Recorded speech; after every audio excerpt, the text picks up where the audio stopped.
Hi guys, welcome back to my YouTube channel. It's your girl xoxoxo back again with another video, and in today's video I'm going to be giving you just a little tip for immigration process to Canada. I had a video that went viral on TikTok, and then I got so much love on that video.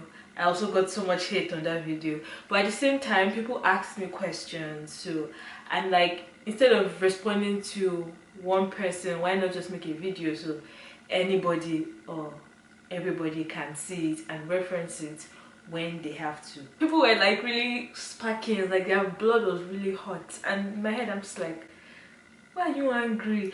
I just stated pure facts, literally stating things that a lot of international students experience coming to this country, but a lot of people wanted to hate me for that. But that's okay, I don't really give a heck.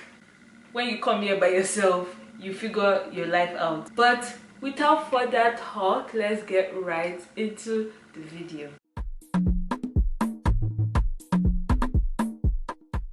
Disclaimer guys, anything I say right now is from my own experience and the experiences that my friends had as well coming into this country. I'll use Nigeria because that's where I came from, that's where I'm from.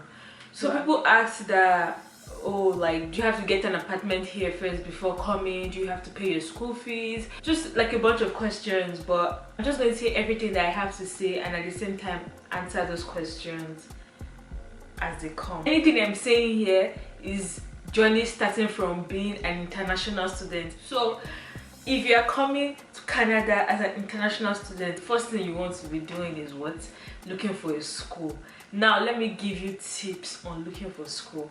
I personally don't believe in agencies because I don't know, like, it's just too much money. And one thing I've learned over the years is that just believe in yourself. If you think you are eligible, I'd rather advise people to do it themselves, or like if there's an agency that's like so trustworthy, that's the place where like everybody goes. Oh, I want to go to school in Canada, this is the agency. If there's a place like that, fine, but I recommend people looking for schools by themselves and doing the application process.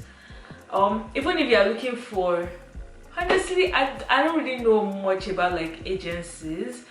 When I was coming, it was a family friend that did my application for me, and I think she also has an agency, but like I'm not too sure about that, but I think she has an agency. I've always known that I wanted to leave Nigeria, like school in another country for my university level, but I had no idea about like my whole Canadian school process and all of that. I was still in SS3, mind you. I just finished GC, so GC is like the November-December WAEC exam. My mom used my GC results to apply for school for me in Canada. So mind you, while I was actually writing my WAEC, I got admission to a school. They also asked for my JAM results. They asked me to write a resume. I didn't even know what a resume is or whatever. So I was just like confused that why do I have to do all these things. And I had to wait all the way to September to get my visa.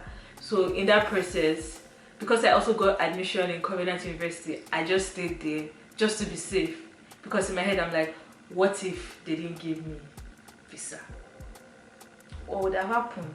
I'd have just been sitting at home when I had admission in a really good university in Nigeria. So I went to that university, waited for my visa to get approved, and once it got approved, first week like this of the approval, dakba, I left. I was actually kidnapped away from Nigeria to Canada, but that's a story for another day. I came to Canada 2015 as an international student. Mind you, I was a 16-year-old that did not know any single thing. I was really, I don't even know how I did it. I just want to thank God, and I just want to thank my mom. Going back to answering most of these questions I got during that time, please let me be honest with you, because I feel like as the years went by, it became so difficult for international students to gain admission. Let's not even talk about that visa process. When you are looking at schools, please be so honest with yourself and be so genuine with yourself. Know the school that you know you will be eligible for. Be realistic with your application goals. One thing I always advise some of my friends or people that say, oh, like, coming to Canada, how do I do it? Use a whole month to do your research. Like, do your, oh my god, I don't know how much I can overemphasize doing your research. Sit down, look at schools that you know that you stand a higher chance of getting into. Look at their requirements. Is this something that is attainable? Is this something that is achievable? If yes, go ahead with the application. Also look for schools that are in your tuition range. I mean, international students can't get loans, but like there are all these like grants. Look at the scholarships that they have in place. Look, okay, this scholarship that is here, is this something that if I get here and I have a good grade, is this something that I like can get? Like, ask yourself those questions before applying, because I feel like a lot of people just apply blindly to schools and then they don't get admission, and like that's wasted money, because average amount for you to pay for an application is like $100. That's like $100 gone. We all know the situation of things in Nigeria, the exchange rates and all of that. So when you're applying, be very realistic. Do your research so that you know that you're on the right track. Another advice I'll always give is don't just choose one school. If you have the opportunity and you have the finances to apply to more than one school, I would say do that. Or if you want to apply to one school and they have like different courses that you think you have a chance of getting into, apply to at least 2-3 of those courses, because if you don't get A, you might get B. If you don't get B, you might get C. Research the city where those places are. You don't want to be in a city that is too crowded. Want to be in a city that is too crowded. If you are a fun, bubbling person, you don't want to be in a city that is too dead. Make sure you are preparing for your application a year before, because once you get admission, visa process is a whole long, excruciating, dragged process. You're trying to come into September and you're just applying in January, my dear, you have to think twice, because most schools, it takes them 3 months to look at your application and then accept or deny. So if they accept around like April, May, you're trying to come in here in September. Look, May to September, that's May, June, July, August. You just have 4 months for visa application, which in my opinion is not a wise like time frame. Either you get approved for your visa but you don't get like all the paperwork on time. Now you can't travel to Canada to resume the semester. Now you have to defer your admission. If you want to leave Nigeria to resume school for September, you should have been applying and doing your research and doing everything you had to do last year, September. So now, even if the thing is that some schools also, their admission for certain semesters don't really open on time, but I know for a fact that there's always early admission that you can look into. Even if you say, okay, this is not the school I want to spend my 4 years, because I've had friends that came here, got into a school, but then switched, maybe due to like cheaper school fees, or they found a school that has a course that they actually want to do.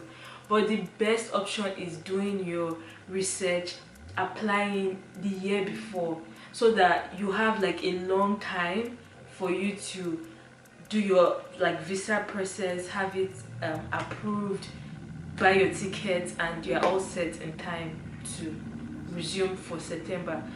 Let me tell you something. I've volunteered with immigrant services before, and I can promise you that in January appointments are already booked till like April, May. So imagine someone coming in January saying they want to book appointments. You're not going to see appointment until like June, except someone decides to cancel their appointment for you. So planning a year before like is just the absolute, like your life will be made easy if you can just plan a year ahead of the time you decide to come. Now the second part will be like the visa application part. about one thing. If your Nigerian passport is expiring in 2 years, go and do another passport that will last you for 5 years, because you don't want a situation where you get admission and then instead of getting a 4-year study permit, you get 2 years. Do you know what that does? When you have a 2-year passport and you go and apply for visa with that passport, they give you study permit up until the time that your passport expires. So if you spend $200 to apply for your study permit or stroke visa, they only give you for 2 years. Once that 2 years expire, you will now pay that money again to extend.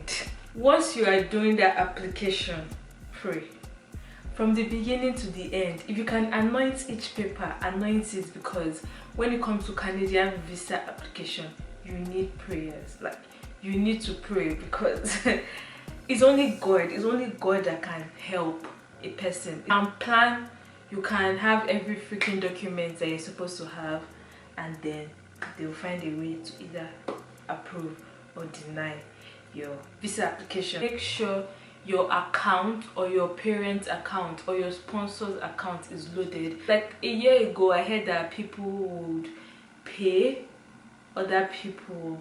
I don't know how true that is, but people will pay other people to boost their account so that they can use it to apply, and then I think when they get their applications, they pay the people that they borrowed from back. But your account needs to be loaded. Your account. In fact, someone asked me that, do you have to pay school fees before you come here? Most times they still deny people, even though they've paid 1 year, they still deny people their visa. But I would advise to pay 1 year school fees and put it as part of your application. If anything, it boosts your application, the documents that you have. If you can't pay for a year, pay for a semester, and then let your bank account show that you have enough money to like cater for the year. If you can pay your school fees, or if you can prove that you can pay your school fees for a year, you're freaking good to go, because when you come here, you will figure it out. Like, I was one of those people that only had first year school fees, and that was it. I literally had to like work every freaking job I knew how to work just to make sure I wasn't kicked out of school, because nobody cares about you here. Pay your school fees or else they will fling you out of all your courses. Like, that's how it is here. If you know that you can't pay your fee, then you can't be in school, then problems start to happen, because as an international student, you see it on the Canadian website, like IRCC website. If you are not in school, you can't be working. So if you're not working, money is not coming, you're not in school, what are you doing? You have to be out of their country. That's how it is. Like, sometimes they will be good to you with visas and all of that, but they have strict policies that people are supposed to like follow. If you had a gap year from the time you applied for your school to the time you got admission, like what were you doing in those years? Make sure you write all those things there, so that like IRCC can see that, okay, you were learning how to swim on this period, or you were working at this period. That gap year, just make sure you are able to account for it, because it is very important. Jesus, man, I feel like I should say another story of how I came to Canada, like my whole, like, because it's a whole story on its own. But I just remember leaving school, having to travel from Ogun State to Lagos to get my police report, biometrics, do my passports, because that was the first time I've ever done passports in my life. My 16 years of being in Nigeria, I never even had a passport. I never had a passport. So like, doing all of that was just thinking about it now. Damn, my mom is a visionary. Like, honestly, I don't know, I could not have done this without her. Man, another story. Comment down if you want to hear the story of how I came to Canada. This one is just for me to give you those little tips that you guys can have, so that you don't make all these mistakes in your applications. So I did police reports, biometrics, medical. Make sure you're adding those like your bank statements, having bulk money, your police reports, your biometrics, your admission letter, proof that you've paid for like a year, proof that you were doing something with your life before you decided to fly away from the country, proof of where you'll be staying. Like the people that were asking that, do you have to have an apartment before you come? If you can, I'm not saying it's not necessary. If you are able to find a place, so good for you, because coming here it can be very difficult if you don't know anybody. So I'd advise that you check places like Kijiji, Facebook Marketplace. In fact, Facebook Marketplace is like top notch, #1, where to find like apartments and like residence places for like international students. You always get like short-term lease on properties, so checking Facebook Marketplace is a very good one. So you can just go online and type, oh, students residents in my near my school or something will always come up. So if you also have that and then you can prove that you've paid, most times landlords, they'll ask you for first and last. They may not necessarily do, but if they do, you have to provide first and last rent. If you can also put that in your application that I've paid for this place, then you're good to go. I always recommend staying in the place for a year, because when you're just getting to a new country, you don't want to be moving. You want to be in a place so that your head is like in the right place. You know that, okay, I already have this place. If I'm coming back from school, this is my house. If I'm coming from grocery store, this is my house. If I'm coming from church, this is my house. If I'm coming from work, this is my house. You don't want a situation where you get a short-term lease and you now have to be struggling to now look for another place. Like, I'll just advise you to get like a whole lease, or like a whole year, or even if you can't do a year, like 8 months. So that for that 8 months is a good time enough for you to get your ground before you now start trying to like uproot yourself from the new neighborhood that you're just coming from. You want to be in a place that you can like think properly, if that makes sense. That's why I said when searching for schools, searching for location is very, very important. If you are under 18 years old, you need a custodian. So you should look for someone that will be able to sign a custodian form on your behalf, because if you are less than 18, they don't think you are capable enough. The government doesn't think you are capable enough to take care of yourself. So in my case, I came here when I was 16, and I had one of my mom's friends sign my custodian form for me. Like, I've only talked to her like once in my life, but like she helped me with that, which I'm really grateful for. The custodian does not mean that, oh, you have to be living with the person. If you end up living with the person, that's okay, that's fair, but like it doesn't mean you have to live with the person for them to be able to sign your form for you. Because when I came here, the person that did my admission, I stayed with her daughter for for almost a year before I could like get my own self and get my bearing when I was in school. So if you are below 18 years old, you should put that in mind, that you need a custodian to sign a form for you. If there's anything I've missed, please also comment that in the comment section, so that if I'm doing a part 2 of this video, or if people have more questions, I can be able to answer them and like also say all those things from the comment section as well. Even after you have like all the documents and everything, it's still like the final decision always lies with IRCC, so they either deny or they approve. So but I just pray that God will help them to approve, anybody that's watching this video, to approve your visas for you in Jesus' name, amen. Because no matter how like expensive, no matter how depressing like the whole process is, and even when you come here too, like it has its challenges, it is a very, very, very good investment, like 100%. I recommend anybody that is deciding to like come to Canada to come. So the final process I'll talk about is when you get approved. What do you do when you get I don't really know what like happens when you get denied, but if you get approved, you buy your ticket and all of that. Make sure those documents that are very important, you put it in your carry-on luggage, because the mistake I made was put my documents, I can never forget that day. put my document in my luggage. So that one, I've already carried it to the airplane there.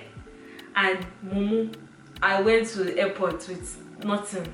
Thank God my mom even had my admission letter, and then they saw in my passport that they stamped study permit for me. Or else it would have been like, we can't let you go just because of that silly mistake I made. So any important document you have, please put it in your carry-on luggage.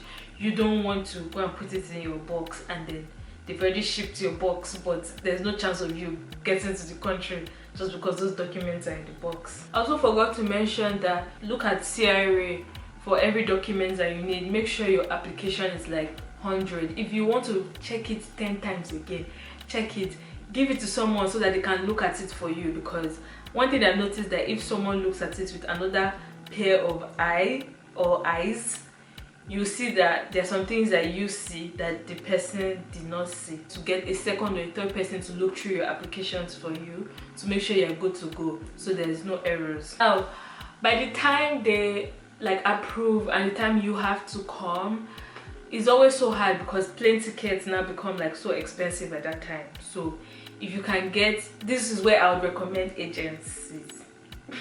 I don't really recommend agencies for school, but I would recommend agencies for travel, so that you can like get cheaper rates and all of that. If you are coming in the winter, dress warm. Don't wear summer clothes for winter season. Make sure you have a winter jacket. Please just dress warm, because you don't want to be shocked when you come to this country. If you are coming summertime, good for you. You want to wear brown pants, it's okay. You can wear that too. Nobody's gonna judge you. Last and final talk is getting to school and staying focused. Me, I'm not gonna lie. My first year, I really just came here for vibes. I don't know what I was doing. I mean, people say young age, like I was 16 when I came here. I felt like everything was going to get easy. At the beginning, it's never easy, but as time goes by, things start getting easier. So you know why you came here, focus on it. That's what I'll just say. Focus on why you came to Canada. If you came here for school, focus on that. If you came here for work, focus on that. Don't be carried away by like friends or the environment or the fact that the economy is good, because yeah, the economy can be good and not work in your favor. So like, you need to get your head straight. Just prioritize your goal. You know the reason why you're here, and pray from the beginning to the end of your application. Pray time you're doing school applications, pray when you're doing your visa, pray when you get here, pray. Keep on praying. Pray without ceasing, so that God is here with you through like the whole process. If there's anything I didn't mention, please feel free to say it in the comment section, and I will be happy to look at them and respond to you. And if you have any more questions, you can also ask, and I will do another video on immigration to Canada. So thank you guys so much for watching it up to this point. I really appreciate it. Please don't forget to like, don't forget to share, don't forget to subscribe, don't forget to follow me on all my social media platforms. That's very important. Very, very important to keep in contact with me. I may not respond to your DMs on time, but one thing I know for sure is I will respond. Even if it takes a week, 2 weeks, I will definitely respond to you. Except what you're saying does not make sense. Just joking. No, I'm not joking. But yeah, thank you guys so much, and I will see you in my next video. Bye.